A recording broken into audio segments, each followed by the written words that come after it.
Il y en a qui se réveillent ce matin avec de sérieuses courbatures au mollet. C'était hier la 5e édition de la verticale de la Tour Eiffel.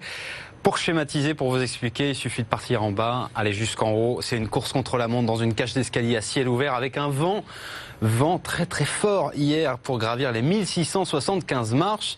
1665, pardon, soyons précis. 130 candidats et donc du vent. On voit ça avec Jules Chiapello. Elle a traversé la planète entière pour se mesurer à la Dame de Fer. Venue d'Australie pour gravir le plus rapidement possible les 1665 marches de la Tour Eiffel, 5e participation et 5e victoire pour Suzy Walsham, à peine 10 minutes d'ascension. Au début, je n'allais pas trop vite. J'ai essayé de garder une allure régulière, de rester concentrée, parce que c'est vraiment une course très difficile. Principale difficulté pour les 130 concurrents, affronter un vent froid, violent. Des conditions extrêmes, même pour les athlètes les plus confirmés.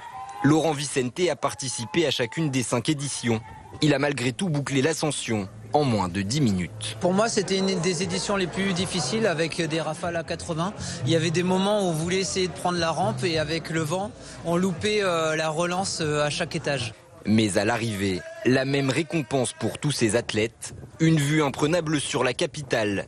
Même les plus rapides prennent le temps d'en profiter. Je m'entraînais tout à l'heure, je regardais au-dessus de moi, on se disait wow, la chance énorme qu'on a d'être ici. Franchement, c'est magique. Et puis après, quand on arrive étage par étage, on voit le panorama à l'arrivée, on est heureux, quoi. Heureuses également ces Miss France qui ont participé au profit d'une association.